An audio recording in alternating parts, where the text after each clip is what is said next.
Good evening, Watsonville friends and neighbors. My name is Jenni Veitch-Olson. It's a privilege to be with you all this evening. As the Vice Chair of the Santa Cruz County Democratic Central Committee, I am so pleased to welcome you to this special event tonight. This week has been one for the history books. We've held visits from all three candidates for U.S. Senate. It's been a while since that's happened in Santa Cruz County. A couple thank yous are in order real quick. A big thank you to Watsonville Public House for volunteering to run the sound as well as bring the PA system this evening. And also thank you to members of the Central Committee for showing up early to help set up. We really appreciate it. And now, Barbara Lee is committed to fighting for progressive values and delivering real results. And she does not back down from doing what's right. This is why people across California, myself included, and across the nation say Barbara Lee speaks for me. Here are two personal reasons why Barbara does indeed speak for me. First, Barbara Lee is a champion for reproductive rights and reproductive freedom. In 2021, the Congresswoman boldly shared her abortion story in a hearing of the House Oversight Committee. Thank you so much for sharing your story and giving voice to other people's stories as well. Barbara Lee staunchly opposes the Hyde Amendment, this legislative provision that bars the use of federal funds to pay for abortion and prohibits abortion coverage for people enrolled in Medicare and Medicaid. And currently, Congresswoman Lee serves as the co-chair of the House Pro-Choice Caucus.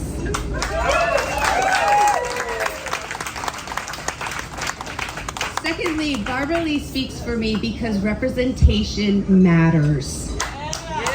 I'm a Democrat.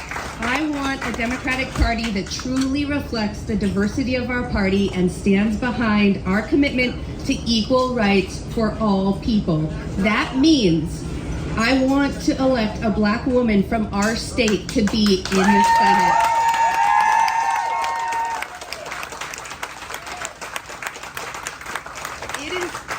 It is time. In fact, we are past due, so let's get this done. Barbara Lee brings a much-needed Black woman's voice to policymaking in D.C. It is for these reasons that I proudly say that Barbara Lee speaks for me. And now I want to invite my dear friend, decorated veteran, fellow Libra and dog lover, and Santa Cruz County 4th District Supervisor Felipe Hernandez to continue the introduction.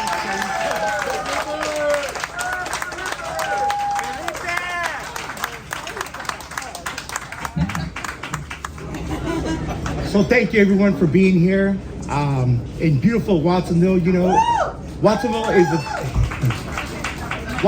a town of many struggles. We've had everything from the longest labor strike, with mostly run by women. We've had floods, earthquakes, but we've overcome everything. And so I'm going to thank, of course, Congresswoman Barbara Lee for being here. You know, she represents California's 12th congressional district, which covers Oakland, Berkeley, and the East Bay. She was born in El Paso and moved to the San Fernando Valley, where she integrated her high school cheerleading squad. Later, she moved to Oakland and attended Mills College as a single mother, raising 2 children on public assistance.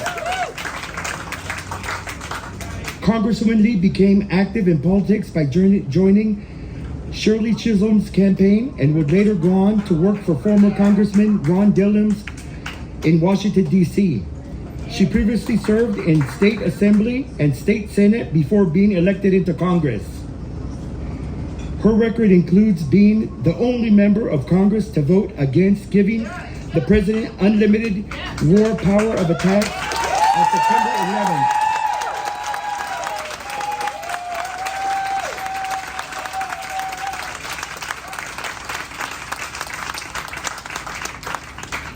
Fighting to secure for global HIV prevention and founding of Congressional Poverty Task Force.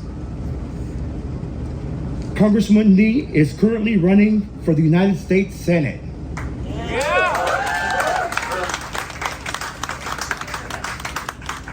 She's the only Democrat west of the Mississippi to serve on the House of Appropriations Agriculture Subcommittee and has used her role to address food insecurity.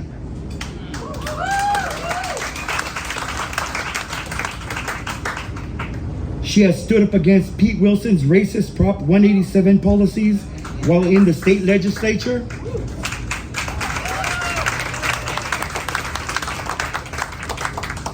And many know that in this community, that was a really important issue for students here in Watsonville. She has authored Marijuana Justice Act to deschedule marijuana and reverse the harm caused by the racist war on drugs.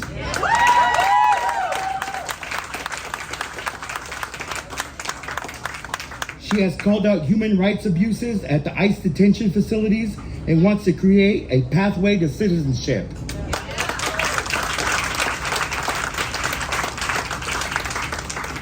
And in ending, I want to say that she's the only senatorial candidate that chose to visit Watsonville.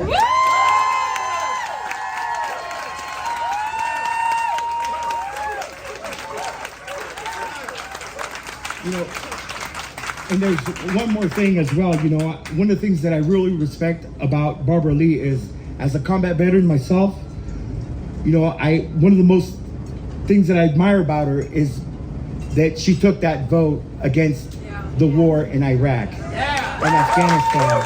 Because as a veteran myself, there's no one that wants war least than a veteran and than a soldier. Nobody wants to be away from their families in combat. So I really respect her for that. And it's something, you know, I talk to my brethren in the American Legion, in the VFW.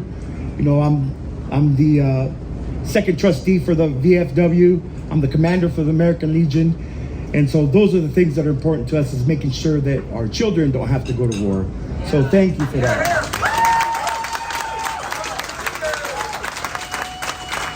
So without further ado, I want to present our next Senator, Barbara Lee.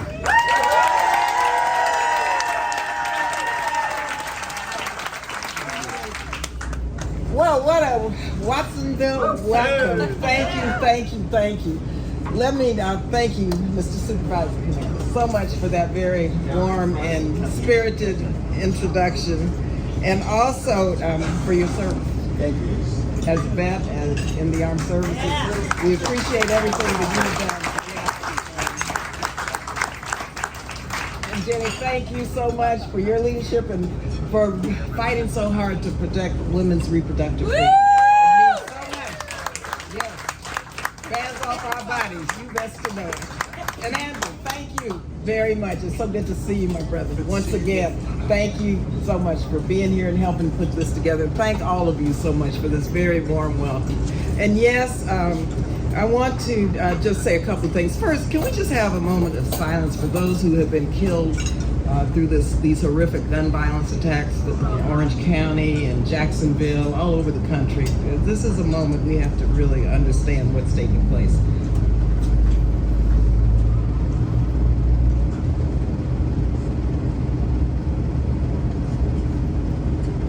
Thank you very much.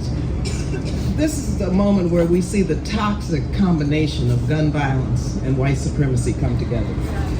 And this is another part of why we have to fight to preserve our democracy. And I just want to thank all of you for being here today, because this is what democracy is all about. And yes, I wanted to come here to Watsonville. I lived in San Jose for quite a while. You know, Cesar Chavez endorsed me early on when I ran for the California Assembly, and he did it right here. So this place is very dear to my heart. My dad was in the military when I was like a baby. He was stationed at Fort Oroville. And I worked so hard when the base closed on our base conversion efforts and what it took to make sure that the base became a peace dividend for the community. Still working on that. But I'll share just a little bit about my history and want to thank all of you for being here tonight. Once again, I am running for the United States Senate, and yes, I would love your support, your endorsement. For those of you who can vote at the Democratic Party convention in November, I really would love your endorsement because I am a Democrat from my heart and my soul, and I've always fought to try to make the Democratic Party more inclusive and more representative and more democratic. And I've been doing this and continue to do it as a member of the DNC. And I helped start the Poverty Caucus, the Peace Caucus, the Progressive Caucus. I'm at all the meetings. I do my resolutions. I was on the drafting committee for the party platform and took California's progressive policies into our national party. This is the most progressive platform we've ever had, and I worked hard to negotiate that. So I hope those of you who are undecided and can vote for me in November would do that, because having the party endorsement really is a validation of all of our work. And I am an activist still, as well as a member of Congress, but I consider myself a person who really wants the party endorsement because I am a Democrat, a strong progressive Democrat, and it means a lot. And it didn't just start. I didn't just show up. I didn't. I'll give you a little bit about my background very briefly. I was born, for those of you who don't know, I was born and raised in El Paso, Texas. Yo hablo español un poquito. Spoke fluent Spanish as a child. I was born in an immigrant community, and so immigration is a big issue for me. Right on the border of Juarez, Mexico. I had to go to Catholic schools because schools were segregated then, even though the black school was the best school. My parents decided, because they were very clear about segregation, no more segregation, so I went to Catholic school. My mother was one of the first black students out of 12 with the NAACP to be a plaintiff in the lawsuit to integrate the University of Texas at El Paso. That was my mommy, Mildred Parrish Nancy. My grandfather was the first African-American letter carrier in El Paso, Texas. He spoke fluent Spanish, and he was born in Galveston, Texas, and his mother, my great-grandmother, was born during slavery in Galveston, Texas, Juneteenth. So migrated to El Paso. And of course, my dad was in the military 25 years. He served in the African-American all-black battalion, the 92nd Battalion in Italy, and supported the invasion of Normandy. So he was a proud Army officer. And I can remember those days when he would take his family, trying to go to the theaters in El Paso, trying to go out to eat at restaurants in his uniform, saying, "I'm sorry, but we don't serve," and they'd use the N-word. And so that's the context in which I was raised. Fast forward, we moved to California because of the public schools. So we moved to San Fernando and Pacoima in Southern California, and I went to San Fernando Junior High and San Fernando High School. The cheerleading story, yes, I wanted to be a cheerleader, but there was criteria. I didn't meet the criteria of what a cheerleader looked like. There was no way I could become a cheerleader at age 15, mind you. I wanted to be a cheerleader. So I went to, and I was on work study, went to my boss, Mr. Mance, who was the president of the credit union where I worked. I said, "I want to be a cheerleader. Can the NAACP help me?" They looked at what was taking place, and they said, yes, this criteria will keep black girls and girls of color from ever becoming cheerleaders. And so we organized, and the NAACP helped me organize the student body and the administration, and there was a lot of pushback. But bottom line, we were able to change that system of selection to election, to an election.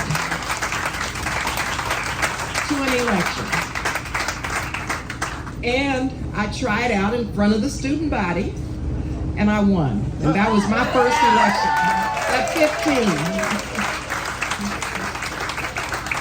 First election. But you know what? Other girls of color then had a chance to be cheerleaders. Before that, no way.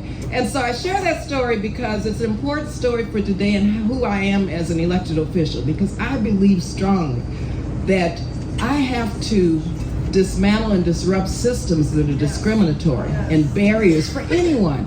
The LGBTQ plus community, seniors, the disabled, black people of color, our native communities, farm workers, everybody. Whenever there's injustice, you don't tinker around the edges.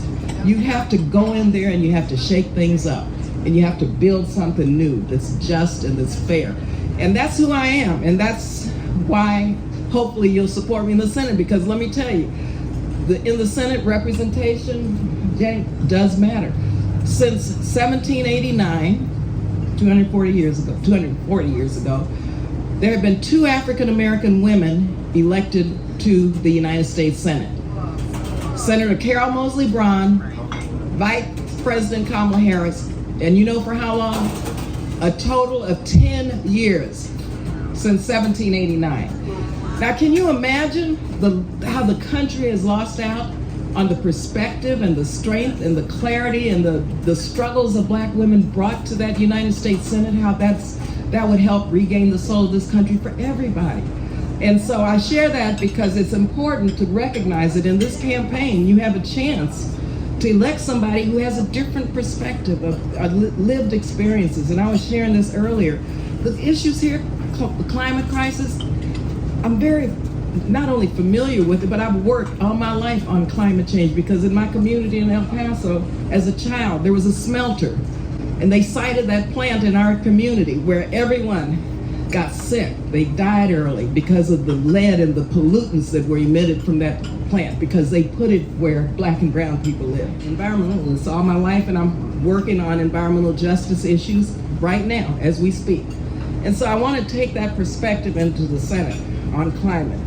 When you look at, in California, the inequality caucus is enormous. The affordability crisis, the cost of living.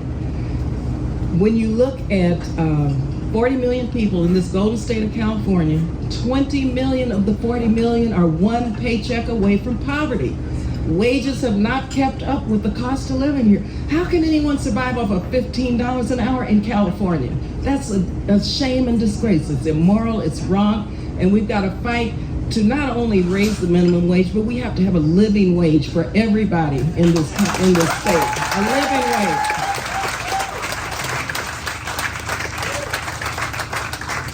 And housing, it's a crisis. We have in housing. We have so many people who are unsheltered in America, right? Veterans living on the streets. We know how to do this. Right now, I have a legislation which I intend to take to the Senate called the Deposit Act. So many people are unsheltered, and these are things that can be done because they don't have $10,000, $12,000 to put as a deposit on a house or an apartment in California. When you look at a one-bedroom apartment costing almost $3,000 a month for one bedroom, when you look at the average income of Californians, there's no way you can come up with $10,000, $12,000. So the federal government can provide a revolving fund for deposits for people to help them get into a place to live. Land trusts, and I'm sharing these stories because let me tell you, I was on welfare myself, and that's why I say I can see what's taking people who aren't seen. I was on public assistance, didn't have a place to live, raising 2 little kids by myself as a single mom out of a very terrible domestic violence situation, and I was going to college. But you know what? I was able, through my government in the day, had a program for people like me where I could buy a house. And on public assistance, I was able to buy a house for, then it was $19,475, okay? But that was a lot of money then. But why can't we do that now for people who don't have a lot of money here in California? Why can't we do that for students who can't even dream of buying a house because they can't afford it? So we have to think out of the box on housing, and we have to look at housing in a continuum. How to get people into a place to live, safe, clean, how to make sure they're not evicted and onto the streets. If by whatever reason they end up on the streets, make sure they have the services and a place to live and their kids go to school in a safe location, mental health services, whatever is needed, job training, and then a job at the end of the day. And so we have to see housing in that context. And then home ownership and making sure young people can have the opportunity to dream. Right now, young people are sleeping in colleges around the state in their cars. 30-40% of students sleeping in their cars. How do you go to school and sleep in your car? No way. The federal government needs to find ways, and there are ways to do that because we have plenty of resources. to invest in these campuses to provide affordable housing on campus or in the community around. And you can't tell me we cannot do that. We can't. It just takes the political will to step out of the box and to do the right thing by the people of California and the country. Finally, I'll just say, and we can have some dialogue if you'd like, but I believe if you look at my record, and I hope you do, that I have been able to work with Republicans and Democrats over the years to deliver for people. When you look at the fact that I was totally against George Bush and his policy. Yes, I was the only one that voted against that authorization to use military force. It was terrible. A blank check that created the forever war policy that we have, and I'm trying to repeal it. I'll tell you about that in just a minute. But bottom line is, I worked with George Bush, even though I was opposed to him, to create the largest response to HIV and AIDS, where we have saved over 25 million lives. When you look at the Global Fund, when you look at PEPFAR, Office of Vulnerable Children, that was Barbara Lee and George Bush. Now, in trying to repeal the authorization, and I've worked co-chair the Cannabis Caucus with Republicans. You know, marijuana justice, we have to expunge all these records, and I've been leading on that. But when you look at who I'm working with now, these MAGA extremist Republicans, you know who Chip Roy is, right? Yeah. I'm working with him to repeal this authorization to use force, and I have about 49 Republicans, at least 20 of some of the MAGA extremists working with me on that. So you see, you have to be able to fight in the Senate for what is right and for people, but you have to be able to also work with people, to deliver for people, to make sure they get the resources here in California as it relates to climate crisis, the wildfires, floods, all the issues that we're dealing with here. So you have to be able to do both. And I think my record shows, and hopefully you'll get to know me better, but if you can go to my website, you can call me, you can find out more about me, but I hope you understand that I'm doing this not for Barbara Lee, but for you and for the future generation, because I want this state to be the golden state of California for everyone. So I'll stop now. Thank you very much.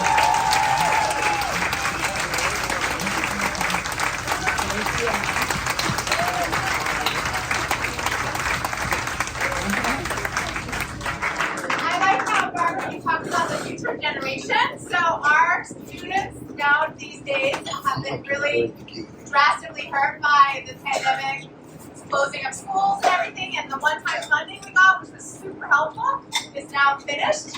So I want to hear kind of your ideas about how we're going to help our students so that they can have get the mental health and learning activities that they need to be able to recover from the pandemic. Yeah, and that's very important because some young people have lost 2 years, 3 years, socialization skills and academic, being on track in terms of the academics.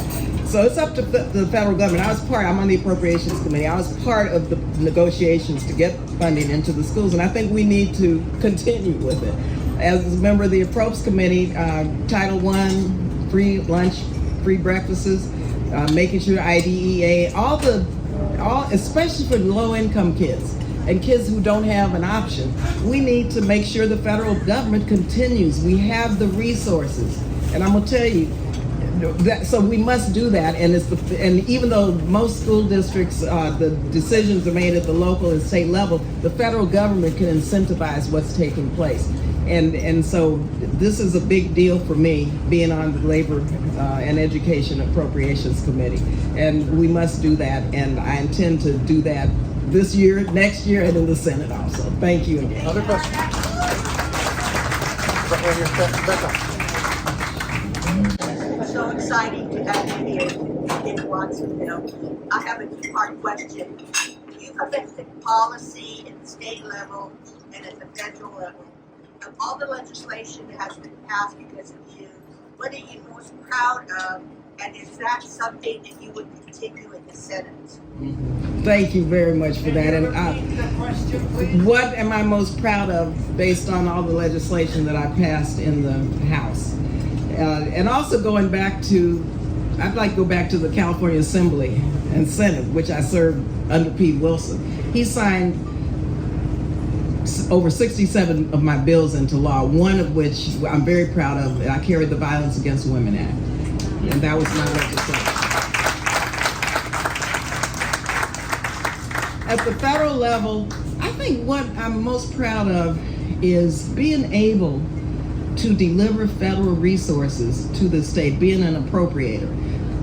And I'll just go to COVID. I know, because I led on COVID response for Black and brown communities and Native communities, that if I hadn't negotiated the resources to save people's lives, to get that money into community clinics, to get trusted messengers to deliver the COVID vaccines and the messages, there are a lot of people who wouldn't be alive today. And I got in there and I fought for that. So saving lives and making life better for people is really important to me. So that's just a recent effort that probably nobody knows that I was behind, but I was. And I'm really proud, because when people tell me who know, they say I'm alive because of you and because of how you made the government target these monies into marginalized and underrepresented communities. I feel good about that. But also, there are others, but Now, are you going to take any of those to the Senate? all of them and more, because being one of 100, you have a big megaphone. And the other thing about this is we've got to end the filibuster. That's the big deal, okay? We must do that. I'm going to fight to do that. But in addition to being an elected official, I'm an organizer. And I know how to use my megaphone in the Senate, especially, to educate the public about what's taking place so we can organize together and get other senators to come around and support the efforts that are going to make life better for everyone. And so you get kind of a legislator and an organizer and an educator together with me. Thanks. Willow and then Chris. I'm a member of the Haiti Action Committee, and the United States has just asked the United Nations Security Council to send troops into heightened international military intervention into Haiti. And Kenya has agreed to send thousands of their police to train the brutal Haitian National Police. They're using Kenya as the blackface for imperialist intervention, the establishment of full-blown dictatorship in Haiti. They want to go back to the days of Papa Doc and Baby Doc and Bobby. Willow, your So question. the question is, what are you, and I wanted people to have the background of what the question is. What are you and the other national legislators doing to support self-determination for Haiti? I know you've been a very strong supporter. Yeah, I still am a supporter. And to oppose the heightened military intervention. Yeah, let me say, Haiti is in crisis, first of all. Secondly, when I'm and have been the Democratic representative to the United Nations, and so I also, when we were in the majority, I was the chair of the committee, the first African American to ever chair the Appropriations International Committee, Foreign Affairs Committee. And so for me personally, delivering, which I have been doing, trying to get just USAID and funding to help people survive has been a focus. Secondly, I know the National Police have gang members in the National Police, and I've raised my voice about this. I'm concerned about Kenya and any other military force coming in working with the National Police, because they're gang members in that, and I don't know how that is going to work.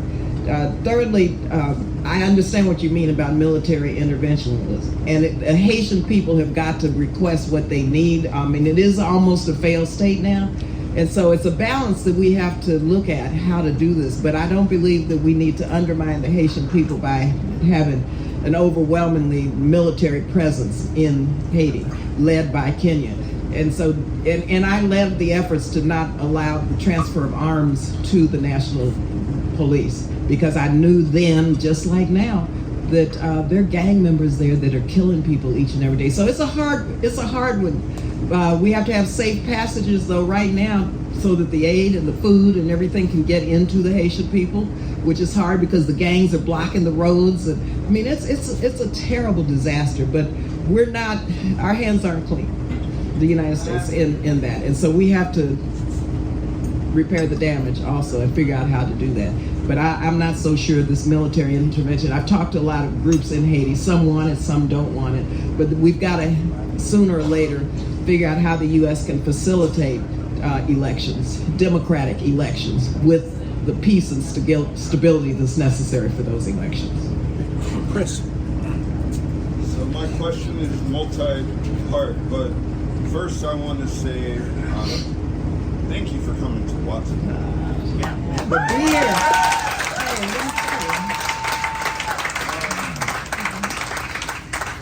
And as far as trust black women, I'm a child of one.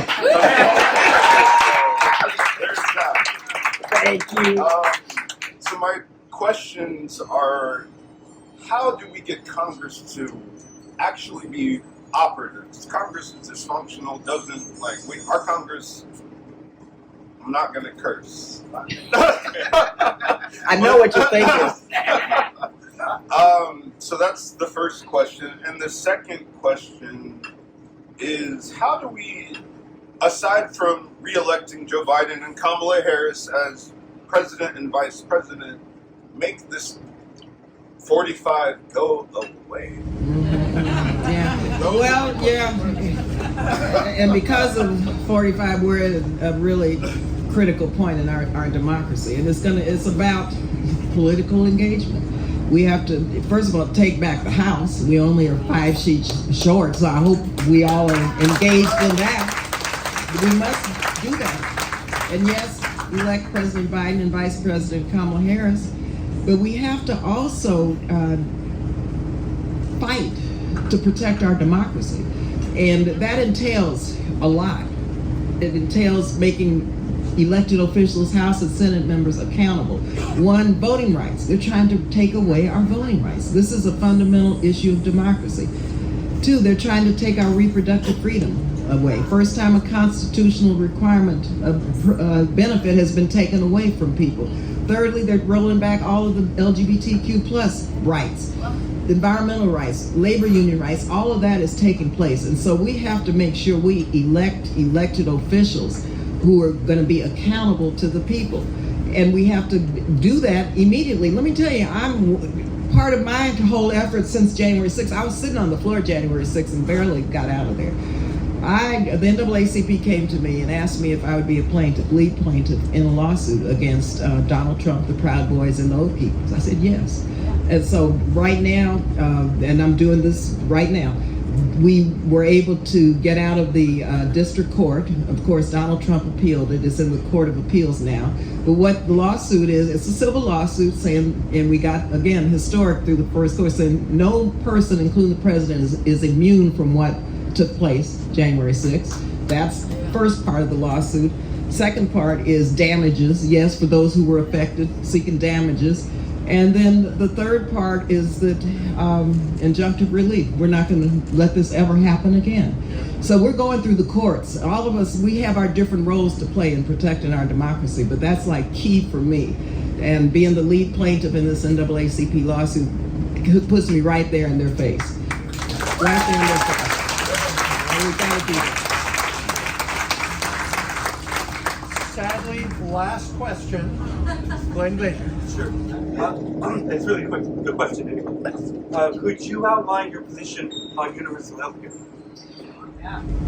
Well, first I support Medicare for all. I was one of the first who supported that. I mean,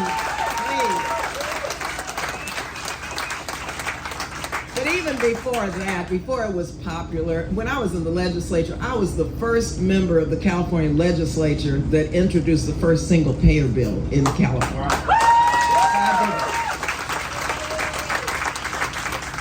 Healthcare should not be an industry. It's a basic human right. We need to get the profit out of the healthcare industry. I lived in England for 2 years. My first son was born in London. I know what a different kind of a healthcare system is. And I know that people die in our country, premature deaths, because the healthcare system is based on profit motive. Secondly, I introduced the Health Equity and Accountability Act, the Tri-Caucus. I remember the Black Caucus and the Asian Pacific American Caucus, and every 2 years we move around, take to each caucus. And so it's our year as chair of the task force for the Asian Pacific American Caucus, Health Equity and Accountability Act. Health disparities are huge in this country. And we need to have, as part of our healthcare system, a real commitment to close these disparities in healthcare. Black maternal mortality rate, 3 times that of white women. And this is 2023. And I shared my story earlier about my birth. When my mother needed to get to the hospital, she needed a C-section. They wouldn't admit her into the hospital because she was Black. She almost died. There's a long story about how she finally got in, but it was too late for the C-section. They delivered me using forceps, pulling me out of my mother.